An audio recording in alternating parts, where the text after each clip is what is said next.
اور ہم دیکھتے ہیں کہ دنیا کی تاریخ اسی کے اوپر کھڑی رہی تھی. فاتحین کا دور تھا، سلطنتیں وسیع ہوتی تھیں، لوگ حملہ آور ہوتے تھے، اور حملہ آور ہو کر جس جگہ پر جاتے تھے وہاں جو لوگ موجود ہوتے تھے ان کو اپنا باج گزار بناتے تھے، ان سے خراج وصول کرتے تھے، ان سے کولونائزیشن کا پورا تصور اسی سے سامنے آیا. اور وہاں پر وائس رائے، وہاں پر لارڈ، وہاں پر حکمران، وہاں کے وہ خلیفہ اور وہاں کے وہ بادشاہ بن کے بیٹھ جاتے تھے. یہی طریقہ رہا دنیا میں.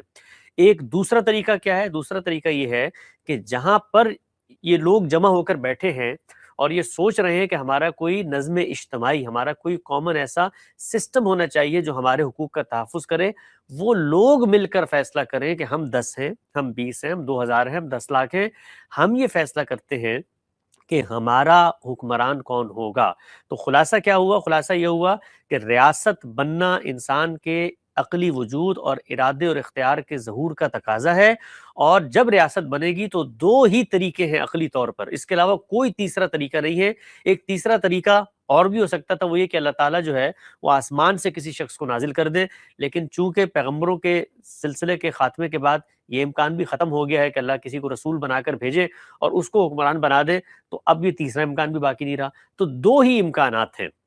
ان دو امکانات میں سے، اور یہ خارج میں پڑے ہوئے ہیں، ابھی دین نہیں آیا یہاں پہ زیر بحث، دنیا میں ہمیشہ سے دو امکانات رہے اور آج بھی یہ دو امکانات جاری ہیں.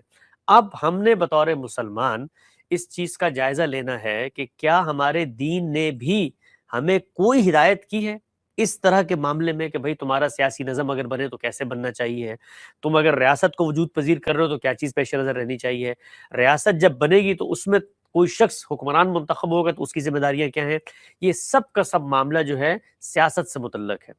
تو اب ہم جاتے ہیں اللہ کی کتاب کی طرف، اللہ کے پیغمبر کی سنت کی طرف. تو وہاں پر جا کر ہم اس چیز کا جائزہ لیتے ہیں کہ ان دو امکانات میں سے وہ کون سا امکان ہے جس کو مذہب سپورٹ کرتا ہے. تو یہ بات ہمیں خود قرآن مجید 2 اور 2 4 کی طرح بتا دیتا ہے کہ جو اللہ پر ایمان رکھنے والے مومنین ہیں ان کے اوصاف میں یہ چیز شامل ہے کہ جب وہ کوئی اس طرح کا اقدام کرتے ہیں تو وہ کیا کرتے ہیں؟ امرہم شورا بینہم، کہ ان کا جو نظم ہے، ان کا جو نظم اجتماعی ہے، ان کا جو سسٹمیٹک آرڈر ہے ریاست کو چلانے کا، وہ کیا ہوگا؟ شورا بینہم. یہ بڑے اہم الفاظ ہیں، یہ بینہم کہا گیا، ان کے مابین مشورے پر مشتمل ہوگا، ان کی رائے پر مشتمل ہوگا. یہ نہیں کہا بین العلماء، یا یہ نہیں کہا کہ ارباب حل و عقد کے مابین، یا یہ نہیں کہا کہ جو زیادہ خوبصورت پڑھے لکھے ہوں گے ان کے مابین، یا یہ نہیں کہا حکماء اور فلاسفہ کے مابین. نہیں، بینہم، جو وہاں پر موجود ہیں ان کے درمیان یہ فیصلہ ہونا ہے مشورے سے، ہر طرح کے معاملے میں. یعنی وہ ریاست وجود پذیر ہونے کے بعد ہوگا، وہاں پر بھی مشورے سے فیصلہ ہوگا، ریاست کو وجود پذیر کرنے سے پہلے ہوگا، وہاں پر بھی مشورے سے فیصلہ ہوگا. تو جو کچھ وہ کرتے ہیں مشورے پر مشتمل ہوتا ہے. گویا دین نے یہ بات نقل کر کے اصولی طور پر جو 2 امکانات موجود تھے، غلبہ، جبر، تسلط اور بادشاہت، اس کا خاتمہ کر کے کہا کہ یہ جو دوسرا طریقہ ہے اس طریقے پر معاملہ آگے بڑھے گا. بس دین نے یہ ہدایت کی، اور اس ہدایت کے بعد دین جو ہے اس معاملے میں کہ ریاست کو وجود پذیر کر کیسے کرنا ہے خاموش ہو گیا. کیوں خاموش ہو گیا؟ اس لیے کہ اب جو کچھ کرنا ہے وہ انسانوں نے کرنا ہے، اور انسان جب کوئی کام کرتے ہیں تو وہ اپنے خارج، اپنے ماحول، اپنے تمدن، اپنے زمانے، اپنی ایجادات، اپنے وسائل کی رعایت سے کرتے ہیں. میں آپ کو ایک چھوٹی سی مثال دیتا ہوں اس کی. آپ ایک ایسی سلطنت میں ہیں، جیسے کہ مسلمانوں کے پاس سلطنت رہی، 3 براعظم پر پھیلی ہوئی تھی، آپ نے وہاں سب کی رائے لینی ہے، لیکن آپ کے پاس رائے لینے کے کوئی ذرائع ہی موجود نہیں ہے. کیسے رائے لیں گے آپ؟ مثلا کوئی نہ ٹیلی فون ہے، نہ انٹرنیٹ ہے، نہ الیکٹرانک پولنگ ووٹنگ سسٹم ہے، نہ بیلٹ باکس کا سسٹم ہے، آپ کے وسائل ہی نہیں ہیں. تو اب آپ کیا کریں گے؟ تو اب آپ اس ہدایت پر جو اصول موجود تھا اپنے عہد، اپنے زمانے، اپنے عرف کے لحاظ سے عمل کرنے کی کوشش کریں گے. تو یہ وجہ تھی کہ دین نے کوئی پورا کا پورا، جس کو آپ کہتے ہیں نا الیکٹرال ریفارمز یا الیکشن کمیشن کا پورا جامع خاکہ آپ کے سامنے پیش نہیں کیا، اس لیے کہ دنیا نے آگے بڑھنا تھا، اور دین کا یہ منشا بھی نہیں ہے. اس لیے کہ دین یہ سمجھتا ہے، یہ چاہتا ہے کہ جب انسان کو عقل دی ہے، شعور دیا ہے، خرد دی ہے، تو وہ آگے بڑھ کے ان چیزوں کو خود ایکسپلور کرے گا. جس طریقے سے اللہ کی ہدایت قرآن مجید ہم تک پہنچی ہے، ایسے ہی اللہ کا الہام ہے یہ عقل جو اس نے ہمیں ودیت کر دی ہے. تو دین نے اصول دے دیا، جب دین نے اصول دے دیا تو اب اس اصول پہ ہم نے عمل کرنا ہے. ہم جب عمل کریں گے تو اس سے نئے نئے سیاسی نظام وجود پذیر ہوں گے. کہیں پر آپ دیکھیں گے کہ پرانا عہد ہے، قبائلی عہد ہے، تو وہاں پہ زعمائے قوم جو ریپرزنٹیٹیوز ہوتے ہیں اپنے اپنے نیٹیوز کے، اپنے اپنے قبیلوں کے، وہ آگے بڑھ کے مشورے کی بنیاد پہ فیصلہ کر لیں گے. معاملہ آگے بڑھے گا تو بڑی متمدن سلطنت بن گئی ہے، تو وہاں کے گورنرز کو اس ریپرزنٹیشن کے مقام پہ آپ شامل کر لیں گے، جیسے ہم دیکھتے ہیں جدید عہد میں سینیٹرز کو شامل کر لیا. اس سے معاملہ آگے بڑھ گیا ہے تو پارلیمانی سسٹم آ جائے گا. پارلیمانی سسٹم کے اندر بھی بہت سارے ماڈل ہیں، پریزیڈنشل ماڈل ہے، اس کے علاوہ آپ پریزیڈنشل اور پرائم منسٹر دونوں کو ملا کر ایک اختلاط کا نظام بناتے ہیں، صرف پرائم منسٹر پہ مبنی ماڈلز ہیں. بادشاہت، آئینی بادشاہت کے ساتھ پارلیمنٹ کے تصورات موجود ہیں. تو 20 تصورات ہیں. اسی طریقے سے اب آپ الیکشن کرتے ہیں، رائے لیتے ہیں، اس میں کیسے فیصلہ ہوگا؟ متناسب نمائندگی کی بنیاد پر ہوگا، اس میں واضح اکثریت کی بنیاد پر ہوگا، اس میں صرف برتری کی بنیاد پر ہوگا. تو اس کے ذریعے سے آپ فیصلہ کرتے ہیں، اس سے نظام وجود پذیر ہوتے ہیں. دین کو اس میں سے کسی نظام سے کوئی غرض نہیں ہے الا یہ کہ جو اصول موجود تھا وہ وہاں پر پریویل ہوتا ہوا نظر آنا چاہیے. یہ ہے پہلی بات. دوسری بات یہ ہے کہ جس وقت وہ نظام بن جائے گا، پاکستان میں بن گیا، بنگلہ دیش میں بن گیا، ہندوستان میں بن گیا، امریکہ میں بن گیا، بننے کے بعد اب ہم نے یہ دیکھنا ہے کہ اس نظام نے جس شخص کا انتخاب کیا ہے، گویا ووٹ کے ذریعے، رائے کے ذریعے، جمہوریت کے ذریعے جس شخص کا انتخاب ہوا ہے وہ کون ہے. اگر وہ شخص مسلمان ہے اور وہ مسلمان حکمران کی حیثیت سے اس ریاست میں آتا ہے، معاف کیجیے گا، تو ظاہری بات ہے کہ اس ریاست میں جو اکثریت ہے وہ مسلمانوں کی ہوگی. اگر مسلمانوں کی اکثریت ہے تو اس مسلمان حکمران سے بھی شریعت کے کچھ تقاضے متعلق ہوتے ہیں. مثلا اگر وہ مسلمان ہے تو اس نے ریاست کے اندر جمعے کا اہتمام کرنا ہے. جمعے کا ممبر اس کے لیے خاص کر دیا گیا ہے کہ وہ ممبر پہ جائے گا، اللہ کی یاد دہانی تذکیر کی بات کرے گا، اس سے خود بھی دین پہ قائم رہنے، عمل کرنے کا جذبہ پیدا ہوگا، اور لوگوں کے ساتھ جو اس کا تعلق ہے وہ بھی صلح، خیرخواہی اور تذکیر اور اللہ سے رجوع کا ہوگا. تو جمعے کا ممبر اس کے لیے خاص کر دیا گیا ہے. اسی طریقے سے مثلا اگر وہ مسلمان حکمران ہے، اس کے پاس وسائل ہیں، اس کو کہیں پہ ظلم عدوان ہوتا ہوا نظر آ رہا ہے تو اس نے اس کے خلاف اقدام کرنا ہے. اگر باقی معاملات سازگار ہیں یہ اس کی ذمہ داری ہے. اسی طریقے سے مسلمانوں کی ریاست ہے، مسلمانوں کے لیے اللہ نے ایک قانون، ایک شریعت بیان کی ہے، تو اس پر اس نے عمل درآمد کرنا ہے. مثلا اللہ نے کہا ہے کہ بھائی حدود نافذ ہوں گی، یعنی اللہ کو جو لوگ مانتے ہیں اور اس کے بعد جانتے بوجھتے جرائم کا اقرار کرتے ہوئے یہ معاملہ کرتے ہیں تو اللہ کی سزاؤں کا نفاذ ہوگا. تو وہ شریعت کے سارے احکامات اس سے متعلق ہو جائیں گے. کن پر کرے گا؟ مسلمانوں پر کرے گا. کون کرے گا؟ مسلمان حکمران کرے گا. اور کیسے کرے گا؟ جب وہ مسلمانوں کے مشورے سے ایک حکومت کی منصب پر آ کر بیٹھ جائے گا. یہ ہے دین کا پورا تصور جو خارج میں موجود تھا. اب آپ اس کو سمجھنے کے بعد آگے بڑھتے ہیں اور یہ کہتے ہیں کہ دنیا میں کچھ اور بھی تصورات موجود ہیں، مثلا سیکولرزم موجود ہے، اور اس کی جو بنیادی سررشتہ ہے یا جہت ہے وہ یہ ہے کہ ریاست کا مذہب سے کوئی تعلق نہیں ہوگا. تو ہمارا دین جس چیز کو فروغ دے رہا ہے وہ تو اس سے بالکل مختلف ہے. وہ تو ہرگز یہ نہیں کہہ رہا، وہ یہ کہہ رہا ہے کہ جو مسلمان حکمران ہوگا اس نے ان چیزوں پر عمل کرنا ہے. تو ریاست تو لوگوں کے مشورے سے وجود پذیر ہو گئی. وہ قومی ریاست بھی ہو سکتی ہے، وہ نسل کی بنیاد پہ بنی ہوئی ریاست بھی ہو سکتی ہے، وہ زبان کی بنی ہوئی ریاست ہو سکتی ہے. لیکن جو حکومت ہے، جو حکمران ہے، وہ کیسے غیر مذہبی ہو سکتا ہے؟ تو اگر دنیا کا کوئی نظم یہ کہتا ہے کہ حکمران کو غیر مذہبی ہونا چاہیے تو بطور مسلمان مجھے وہ قابل قبول نہیں ہوگا. وہ سیکولرزم کا نظام ہو، وہ موجودہ جمہوری نظام ہو، وہ مغربی جمہوری نظام ہو، میں اس کے سامنے کہوں گا کہ دیکھیے میرا دین مجھے یہ کہتا ہے کہ میں حکمران بنوں گا تو میرے کچھ فرائض ہیں جو میں نے اپنی رعایا پر، یا رعایا کہیے یا عوام کہیے، ان کے اوپر میں نے ان پر عمل درآمد کرنا ہے. تو ہر وہ نظام، چاہے وہ موجودہ مغربی جمہوریت کا نظام ہو یا سیکولرزم کا نظام ہو یا کوئی بھی اس کو آپ نام دے دیں، اس تصور کے خلاف ہوگا جو کچھ میں نے یہاں پر بیان کیا کہ لوگوں کے مشورے رائے سے منتخب ہونے کے بعد اس نے شریعت پر عمل درآمد کرنا ہے. تو وہ خلاف اسلام ہے. ہم اس نظام کو قبول نہیں کریں گے. اگر ہم کسی ایسے ملک میں ہیں جہاں پر وہ نظام موجود ہے تو انارکی کا، فساد کا رستہ نہیں اپنا سکتے، لیکن اس نظام کو تبدیل کرنے کے لیے، اس نظام میں بہتری لانے کے لیے ہم پوری کوشش کریں. جی حسن بھائی، ایک عام آدمی اور ایک سائنٹسٹ، ایک عام آدمی اور ایک اکنومسٹ، ایک عام آدمی اور ایک علماء، عالم، وہ تو برابر نہیں ہے. تو ڈیموکریسی کے اندر ایک جو کمی ہے وہ ہے کہ وہ ہر انسان کو برابر کر دیتا ہے. تو یہ جو بات آپ نے فرمائی ہے نا جی کہ ایک عالم اور ایک غیر عالم کیسے برابر ہو سکتا ہے، تو پھر تو آگے بڑھ کے ہمیں یہ بھی کہنا چاہیے کہ کسی عالم کا کوئی قتل کر دے تو اس کے مقابلے میں قصاص لینا چاہیے ہے، اور کسی غیر عالم کا اگر کوئی قتل کر دے تو وہ چونکہ کم علم رکھتا ہے، اس کے اندر اس طرح کی صلاحیت نہیں ہے، لہٰذا اس کے ساتھ وہ معاملہ نہیں ہونا چاہیے۔ پھر تو تمام معاملات میں کنسسٹنٹ رہنا چاہیے نا ہمیں، ہم وہاں پر بھی یہ بحث اٹھائیں پھر کہ جی عالم کی چوری کی ہے تو اس کی الگ سزا ہے، غیر عالم کے ساتھ چوری کی ہے تو الگ سزا ہے، زنا کا معاملہ بھی یہی ہونا چاہیے، ہر جگہ پہ پھر کنسسٹنٹ رہنا چاہیے ہمیں۔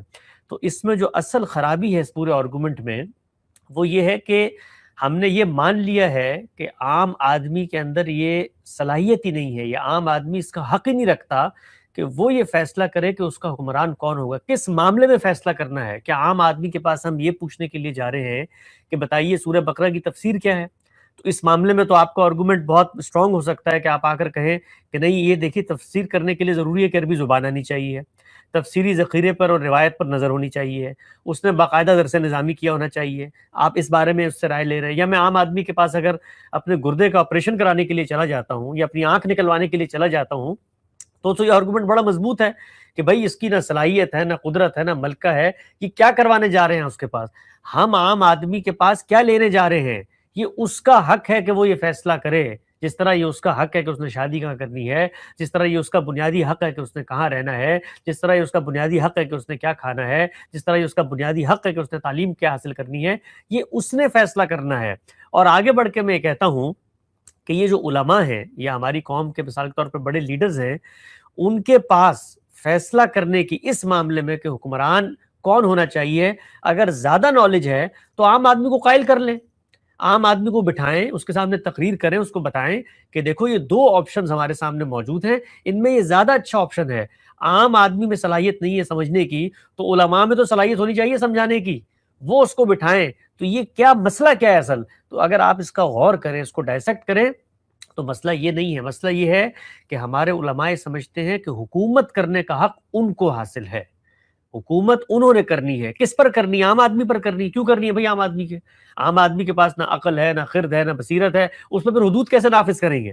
اس کو باقی چیزوں کا پابند کیسے کریں گے؟ تو حکومت عام آدمی پہ کرنی ہے، لیکن اس کے مشورے، اس کی رائے کے بغیر کرنی ہے۔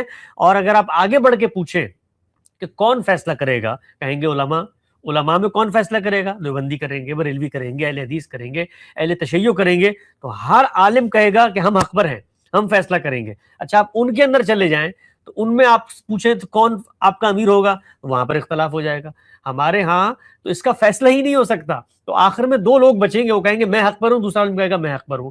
تو فیصلہ ہمیشہ عام آدمی کرتا ہے۔ یہ جو فیصلہ ہوتا ہے یہ حق و باطل کا فیصلہ نہیں ہے، یہ اس چیز کا فیصلہ نہیں ہے کہ یہ صحیح ہے یہ غلط ہے، یہ قرآن کے مطابق ہے قرآن کے مطابق، یہ فصل نزاع ہے۔ فصل نزاع کا مطلب یہ ہوتا ہے کہ ایک پرابلم پیدا ہو گئی ہے، کس نے حکومت کرنی ہے، تو اب پرابلم کا حل نکالنا ہے ہم نے۔ یہ حل غلط بھی ہو سکتا ہے، یہ حل ٹھیک بھی ہو سکتا ہے، سارے لوگ مل کر غلط حل کی طرف پہنچ سکتے ہیں اور چند لوگ صحیح حل تجویز کر سکتے ہیں۔ تو عام آدمی جب ووٹ دیتا ہے تو وہ حق و باطل کا فیصلہ نہیں کر رہا ہوتا، وہ اپنی رائے کے مطابق جس کو درست سمجھتا ہے اس کا انتخاب کر لیتا ہے۔ علماء کو اگر یہ لگتا ہے کہ عام آدمی غلط انتخاب کر رہا ہے تو علماء اس کو قائل کریں۔ کیوں نہیں قائل کر پاتے؟ اس لیے کہ قائل کرنے کے لیے آپ کے پاس آرگومنٹ ہونا چاہیے، دلیل ہونی چاہیے۔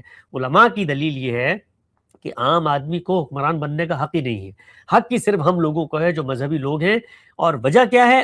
وجہ وہ ہے جو آپ نے سوال میں پوچھی تھی، واقعات سے غلط استدلال۔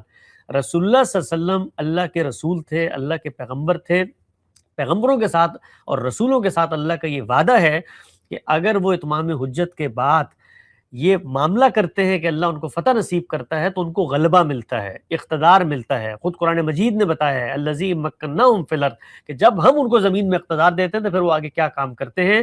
اور یہ بشارت ہے اتمام حجت کے نتیجے میں۔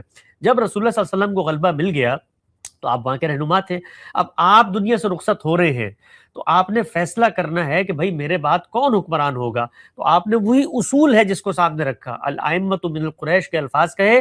مطلب کیا تھا کہ اکثریت میں اقتدار، ایک قبائلی معاشرے میں جس طریقے سے اقتدار کسی کو حاصل ہوتا ہے، قریش کو تمام تعریفوں کے مطابق اقتدار حاصل ہو چکا ہے۔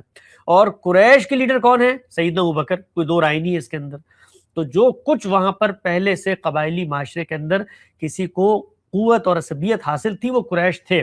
اس کو ایک سادہ مثال سے سمجھے، آج پاکستان کے اندر مثال کے طور پہ ایک پارٹی کی حکومت ہے، اس کا وزیر اعظم کا کل انتقال ہو جاتا ہے، تو کل سب کو یہ معلوم ہے کہ پارلیمنٹ بن چکی ہے، ایک پارلیمانی پارٹی موجود ہے، تو ان ہاؤس تبدیلی آتی ہے، اس کے لیے آپ باہر جا کے دوبارہ الیکشن نہیں کرواتے، پارلیمانی پارٹی بیٹھتی ہے اور وہ یہ فیصلہ کرتی ہے کہ ہمارا اگلا لیڈر یہ ہوگا، اور اگلے دن اس کا انتخاب ہو جاتا ہے۔ تو سیدنا ابوبکر کا معاملہ بھی یہی ہوا، سیدنا عمر کا جو انتخاب ہے وہ بھی اسی طریقے سے ہوا، یعنی ایسا نہیں تھا کہ کسی کو ولی عہد اور جانشین مقرر کر دیا، بلکہ ہم سب جانتے ہیں کا پورا واقعہ ہے، اس میں کون لوگ آئے، وہ جو لوگ آئے وہ اس زمانے کے ریپرزنٹیٹیوز ہیں۔ جس طرح میں نے شروع میں کہا تھا کہ ریپرزنٹیٹیوز بنانے کا جو آج کا طریقہ ہے اس کو لے کر ہم پیچھے اپلائی کریں گے تو یہ ممکن ہی نہیں ہے، اس زمانے میں تو یہ ہو ہی نہیں سکتا تھا، اس زمانے میں تو اس زمانے کے حالات کے لحاظ سے ریپرزنٹیٹیو سامنے آئیں گے۔ تو سیدنا عمر نے خود یہ بات بیان کی ہے، یہ بات یاد رکھو، لا خلافت الا من مشورۃ من المسلمین، کہ خلافت جو ہے وہ مسلمانوں کے مشورے کے بغیر منعقد نہیں ہو سکتی۔ اس کے بعد کیا ہوا، خود سیدنا عمر کو یہ معلوم ہو گیا کہ کسی ایک شخص پہ اتفاق نہیں ہو سکتا، 6 لوگ ہیں، ان 6 لوگوں کو بٹھایا اور ان کو کہا کہ آپس میں ایک دوسرے کے حق میں دستبردار ہو جاؤ، وہ 3 رہ گئے اور اس کے بعد پھر فیصلہ ہو گیا۔ تو یہ سارا معاملہ اسی طریقے سے ہوا۔ ہمارے استاد جناب جاوید احمد غامدی صاحب نے اپنی کتاب برہان میں پورے کے پورے اس چاروں ائمہ کا جو نقل اقتدار کی تاریخ ہے اس کو نقل کر دیا ہے، اس کو آپ پڑھیں گے تو یہ تو ٹھیک ہے کہ آج کی جو جمہوری روایات ہیں، یہ جمہوریت کا طریقہ ہے، اس کے اوپر تو وہ پوری ہوتی ہوئی نظر نہیں آئیں گی، اس لیے کہ ہم لوگ تو واقف ہی اس سے ہیں، الیکشنز ہوں گے، M N As, M P As, legislative assembly کے منتخب ہوں گے، وہ جس کو آپ کہتے ہیں ووٹ آف کانفیڈنس دیں گے اور پرائم منسٹر بن جائے گا۔ قبائلی معاشرے کے اندر کیا ہوتا تھا، خود قوم کے اندر کچھ ریپرزنٹیٹیوز پیدا ہو جاتے تھے۔ آپ ذرا تصور کریں کہ سیدنا عمر نے جو 6 لوگوں کو بٹھایا ہے، یہ 6 ہی کیوں بٹھایا، کہ صحابہ اور نہیں تھے؟ علماء صحابہ میں موجود نہیں تھے، ان کو کیوں نہیں بٹھایا اگر علماء کا حق ہے؟ اس لیے کہ وہ لوگ اپنی اپنی قوم کو ریپرزینٹ کر رہے تھے۔ خود ہم جانتے ہیں مدینے کے اندر قبائل تھے، ان کے اپنے ریپرزنٹیٹیوز تھے، مکے کے اندر قبائل تھے، ان کے اپنے ریپرزنٹیٹیوز تھے، شام کے اندر حکومت پھیلی، ان کے اپنے ریپرزنٹیٹیوز تھے، تو ان لوگوں نے آ کر یہ فیصلہ کرنا ہے۔ تو وہاں پر یہ ہرگز نہیں ہوا کہ علماء کے مابین بیٹھ کے فیصلہ کر دیا گیا ہو۔ وہاں تو آپ دیکھیے وہ 6 لوگ ہیں، اگر صرف صحابہ کو یہ حق ہوتا فیصلے کا تو کم سے کم تمام صحابہ میں مشورہ کر لیا جاتا، ایسا نہیں ہے، بلکہ وہ ریپرزنٹیٹیوز ہیں اپنی نیشن کے، ان کے مابین فیصلہ ہوا ہے۔ تو یہ چاروں کے چاروں خلفاء کا جو اقتدار کے نقل ہونے کا طریقہ ہے، یہ امرہم شورا بینہم کے وہ تقاضے جو ایک قبائلی عہد، قبائلی تمدن میں ہوتے ہیں ان کے مطابق ہے۔ لیکن اگر ہم جو کارنٹ ڈیموکریسی ہے اس کا جو ڈیفینیشن ہے وہاں سے لوگ کوٹ کرتے ہیں یا پھر اس لائن کو پڑھ کے جو سمجھتے ہیں وہ کہتے ہیں کہ اس کا مطلب یہ ہے کہ لوگوں کا قانون اور لوگوں کا حق ہے اور ان کے ہاتھ میں قانون دے دینا، خدا کے ہاتھ سے قانون کو لے کے لوگوں کے ہاتھ پہ قانون کا جو اختیار ہے، اتھارٹی ہے، سوورنٹی ہے، اس کو لوگوں کو پاس دے دینا، اور یہ کفر ہے۔ آپ اس کے اوپر کیا کہیں گے؟ دیکھیے، اس میں جب ہم مسلمان کی حیثیت سے کسی جگہ پر مشورے پر مشتمل نظام بنائیں گے تو ہم اگر مسلمان ہیں تو ہم ان تمام چیزوں کا خیال رکھیں گے جو کچھ اللہ کی طرف سے ہم تک ان کے پیغمبروں کی وساطت سے پہنچی ہے۔ ہم کبھی یہ گمان نہیں کر سکتے کہ ہم اگر کسی ملک کے اندر اس جگہ پر بیٹھے ہوئے ہیں کہ ہم فیصلہ کریں گے تو گویا اب فیصلہ کرنے کا اختیار ہم نے اللہ سے لے کر اپنے ہاتھوں میں لے لیا ہے۔ نہیں، ہم اپنی زندگی میں روز فیصلے کر رہے ہوتے ہیں۔ کیا اپنی معاش کا فیصلہ میں نہیں کرتا؟ اپنے کیریئر کا فیصلہ میں نہیں کرتا؟ اپنی شادی کا فیصلہ میں نہیں کرتا؟ زندگی میں اولاد پیدا کرنی ہے، اس کا فیصلہ میں نہیں کرتا؟ یہ سارے فیصلے میں کر رہا ہوتا ہوں، بطور مسلمان انڈیویجول زندگی میں بھی کر رہا ہوتا ہوں، لیکن کیا وہاں پر میرے ذہن میں یہ بات پیدا ہوتی ہے کہ چونکہ فیصلے کا اختیار اس معاملے میں مجھے مل گیا ہے، لہٰذا اب میں نے خدا کو جا کر کہیں پہ دفنا دیا ہے، یا میں تو خدا کے اس فیصلے کے اختیار کو مانتا ہی نہیں ہوں؟ ہم مسلمان ہیں، باشعور مسلمان ہیں۔ اگر ہمارے اندر یہ شعور ہے کہ ہمارا ایک خالق ہے اور ہم اس کے پیغمبروں پر، اس کی کتابوں پر ایمان لاتے ہیں، اور ایک دن ہم نے اس کے سامنے پیش ہونا ہے، تو ہمارا ہر اقدام اسی تصور کے تحت ہوگا کہ اللہ تعالیٰ نے جو کچھ ہمیں اختیار دیا ہے یہ اس کا دیا ہوا اختیار ہے، جو اس کے بتائے ہوئے طریقے پر اس دنیا میں ہم نے حاصل کیا ہے، اور اس کو آگے ہم لوگوں کے اوپر روبہ عمل کریں گے۔ اگر ہمارے ذہن میں یہ تصور موجود ہی نہیں ہے، اور ہم مثال کے طور پر ڈیموکریسی کو ایک طرف رکھ دیں، کوئی بادشاہ ایسا آ جاتا ہے کہ وہ پہلے مسلمان تھا اور آنے کے بعد وہ اپنے آپ کو خدا بنانا شروع کر دیتا ہے، تو ہم تو اس نظام کے خلاف بھی کھڑے ہوں گے۔ کوئی جمہوری لیڈر ایسا آ جاتا ہے جو یہ کہتا ہے کہ اب چونکہ میں حکمران ہوں لہذا فیصلہ میں کروں گا، ایسا نہیں ہو سکتا۔ ہم اگر مسلمان ہیں تو ہمیں یہ بتانا ہے اس حکمران کو بھی کہ اللہ نے یہ کہا ہے کہ وَمَن لَمْ يَحْكَمْ بِمَا أَنزَلَ اللَّهُ فَأُولَٰئِكَ هُمُ الْكَافِرُونَ فَأُولَٰئِكَ هُمُ الْفَاسِقُونَ۔ اگر اللہ کو ماننے والا شخص حکمران بنتا ہے تو اس کے اوپر یہ لازم ہے کہ وہ اللہ کی جو ہدایات ہیں دین کے معاملے میں، شریعت کے معاملے میں جو حکمران سے متعلق ہوتی ہے اس پر عمل درآمد کرے۔ لیکن میں آگے بڑھ کے یہ کہتا ہوں کہ کسی نے تعریف پڑھی ڈکشنری میں جمہوریت کی، اور جس میں یہ لکھا ہوا ہے کہ لوگ اکثریت سے یہ فیصلہ کر لیں تو وہ نافذ العمل ہوگا، اور وہ آگے بڑھ کے کہتا ہے کہ کل اگر مسلمانوں نے یہ فیصلہ کر لیا جمہوری انداز میں کہ ہم جنس پرستی تو جائز ہے، یا شراب تو جائز ہے، یا سور تو جائز ہے، تو بھائی میں ڈیموکریسی کو تو بعد میں روؤں گا، پہلے تو ان لوگوں کے ایمان کے اوپر ماتم کروں گا۔ میں تو پہلے یہ کہوں گا کہ ذرا تصور کرو کہ جس ریاست میں اس درجے کے مسلمان رہتے ہوں، جنہوں نے ایسے لوگوں کا انتخاب کر لیا ہو جو دین کی بنیادی عمارت کو ڈھانے پر لگے ہوئے ہیں، تو جمہوریت کو بعد میں رونا، ان کی جہنم اور ان کی آخرت کی فکر کرو۔ تو اگر مسلمانوں میں شعور ختم ہو جاتا ہے کہ اپنے دین کا شعور کیا ہے، تو پھر ہم ان سے کیا مطالبہ کریں گے کہ ریاست میں جا کے کیا کریں؟ وہ تو گھر پہ بھی یہ کچھ کر رہے ہوں گے۔ تو جس طریقے کا یہ گناہ ہے کہ آپ اللہ کے حکم کی خلاف ورزی کر دیں ایوان اقتدار میں آ کے، اسی نوعیت کا گناہ ہے اگر آپ گھر میں نماز نہیں پڑھتے یا مثال کے طور پہ لوگوں کے حق ادا نہیں کرتے۔ تو ہمیں کرنا کیا چاہیے؟ یہ جو خدشہ ہے نا علماء کا کہ اگر ہم نے مثال کے طور پہ مسلمانوں کو یہ حق دے دیا، وہ پارلیمنٹ میں اکثریت میں آ گئے تو کل دین میں انحراف پیدا کر دیں گے۔ تو بھائی آپ ان کی اچھی تعلیم کیجئے، ان کی اچھی تربیت کیجئے، ان کے اندر خدا کا خوف پیدا کیجئے، دعوت کا موضوع بنائیں، حکمرانوں کے پاس بیٹھیں تو اپنی کوئی سیاسی پارٹی بنا کر لوگوں کو اس کی طرف راغب کرنے کے بجائے ہر جماعت کے پاس جائیں۔ وہ اگر مسلمان ہیں تو ان کو بتائیں تم نے کل مرنا ہے، خدا کی ارادت میں پیش ہونا ہے، تو تم اس سوال کا کیا جواب دو گے اگر تمہیں حکمرانی ملی تھی اور تم نے دین و شریعت پہ عمل درآمد نہیں کیا؟ تو پارلیمنٹ اگر مسلمانوں پر مشتمل ہے اور مسلمان اپنا دین بیچ آئے ہیں سارے کے سارے، تو پھر تو کوئی کچھ نہیں کر سکتا۔ اور اگر وہ پارلیمنٹ میں نہیں ہے، بادشاہت میں، تو وہاں بھی یہ امکان موجود ہے، امکان گھر میں بھی موجود ہے، امکان بازار میں بھی موجود ہے۔ اگر ایک مسلمان بیٹھ کے یہ فیصلہ کر لے کہ اس نے خیرات کرنی ہے، تو اصل میں کیا بازار میں جانا ممنوع تھا؟ ایسا نہیں ہے۔ تو ایک ہی طریقہ تھا، لوگ مشورے پر مشتمل نظام بنائیں گے، اس کے بعد ان لوگوں میں جتنا دین ہوگا وہ ریاست کی سطح پر سامنے آ جائے گا۔ اگر وہ دینداری سے خالی ہیں تو پہلے ان میں دین کی دعوت کا کام کیجیے، لیکن اس سے یہ سوال کبھی بھی حل نہیں ہو سکتا کہ حق جو ہے وہ آپ کو اٹھا کے دے دیا جائے۔ تو میں تو اگلا سوال یہ پوچھوں گا کہ اگر آپ کو حق دے دیں تو کل علماء آپس میں لڑنا شروع کر دیں تو کیا ہوگا؟ ہم تو دیکھتے ہیں عام لوگوں کے سے زیادہ اس وقت کفر کے فتوے، ایک دوسرے سے لڑائی جھگڑے، ایک دوسرے سے بد اخلاقی، بد زبانی، یہ سب کچھ تو ہمیں مذہبی طبقے میں نظر آتا ہے۔ تو کیا اس بنیاد پر میں یہ کہوں کہ مذہبی طبقے کو تو خارج کر دینا چاہیے ہے ووٹ دینے کے حق سے بھی، اس لیے کہ وہ تو دین پہ عمل پیرا نہیں ہے؟ نہیں، جو انسان ریاست کا شہری ہے اس کو یہ حق ہے کہ وہ اپنا حکمران منتخب کرے۔ وہ جتنا دین اس کے اندر ہے اتنا ہی دین اس کے ریپرزنٹیٹیوز کے اندر آئے گا، اتنا ہی دین ریاست میں موجود پذیر ہو جائے گا۔ ایک اور بات آپ سے پوچھوں، وہ کہتے ہیں کہ the source of authority, the source of power, the people are the source of power۔ یہ جو بات ہے، جو کہا جاتا ہے ڈیموکریسی کے اندر، اس کا اصل میننگ کیا ہے؟ کیا اس کا مطلب یہ ہے کہ the absolute source of power, the people have the absolute power، اور اس کا مطلب یہ ہے کہ جیسے ہم کہتے ہیں کہ یہ اس گھر کا مالک ہے، وہ اس طرح کا کچھ بالکل مطلب ایسی ہے۔ اس میں؟ دیکھیے آپ اصل چیز یہ دیکھیے کہ جب بھی کوئی بات کہی جاتی ہے تو ذرا اس پہ غور کرنا چاہیے کہ کس پس منظر میں وہ بات کی جا رہی ہے۔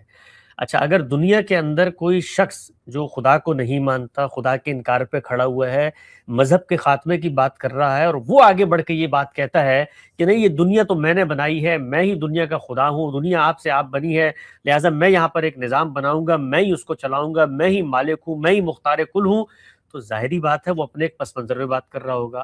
لیکن ہم لوگ جو مسلمان ہیں وہ اگر یہ بات کریں گے تو ہم یہ مان کر کریں گے کہ بھائی کائنات کا نظام اللہ تعالیٰ چلا رہا ہے، موت و حیات اس کے ہاتھ میں ہے، اسی نے ہماری جزا و سزا کرنی ہے، تقدیر کے فیصلے وہ کرتا ہے، مجھے کہاں پیدا ہونا ہے، کہاں مرنا ہے، یہ سب اس کے ہاتھ میں ہے، مجھے رزق کتنا ملے گا اس کا فیصلہ اس نے کیا ہوا ہے، اس نے دین دیا ہے، اس نے شریعت دی ہے، اس نے پیغمبر بھیجے ہیں، انہوں نے سنتیں جاری کی ہیں، اس پر ہمیں عمل درآمد کرنا ہے۔ ہم تو اس کی کتاب پڑھ کر یہ فیصلہ کر رہے ہیں کہ امرہم شورا بینہم، لہٰذا آؤ بیٹھو، اور بیٹھنے کے بعد یہ بات یاد رکھو، کوئی شخص غلبہ، جبر، تسلط اور لوگوں پر طاقت کر کر حکمران نہیں بن سکتا، بلکہ لوگ فیصلہ کریں گے۔ اور اب وہ جملہ کہیے جو آپ نے آگے کہا، صرف لوگوں کی طاقت ہے جو فیصلہ کن ہوگی، کوئی شخص اس کو ریورس نہیں کر سکتا۔ تو ہم مسلمان اس پس منظر میں بات کر رہے ہوتے ہیں۔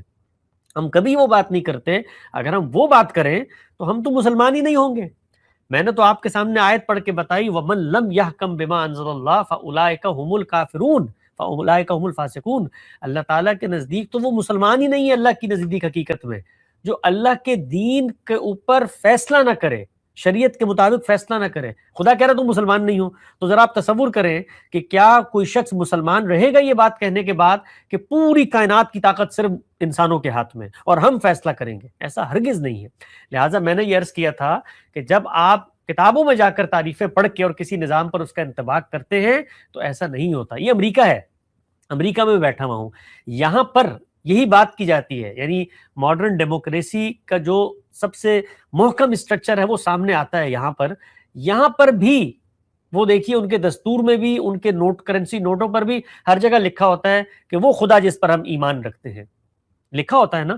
تو اس کا کیا مطلب ہے؟ اس کا مطلب یہ ہے کہ وہ خدا کو مانتے ہیں, خدا کو سپریم اتھارٹی مانتے ہیں, اس کے حکم کے تحت ایک تصور اپنا انہوں نے ریاست کی تشکیل پذیر کی ہے. تو اس سے یہ کبھی لازم نہیں آتا کہ جیسے ہی آپ کو ایک تصور اخذ کر لیں گے کہ تو کہیں کا پورا پیکج آپ اس کو اخذ کر رہے ہیں. فرانس کے اندر ہو سکتا ہے دوسرا نظام ہو, کسی دوسرے ملک کے اندر دوسرا نظام ہو. ہم مسلمان جب امرہم شورا بینہم کی بات کریں گے, جمہوریت کی بات کریں گے, کانسٹیٹیوشن کی بات کریں گے, لوگوں کے ذریعے حکمرانوں کے انتخاب کی بات کریں گے, تو اس پس منظر میں کریں گے. اگر ہم اس پس منظر میں نہیں کھڑے ہوئے تو ہم تو مسلمان ہی نہیں ہیں پھر.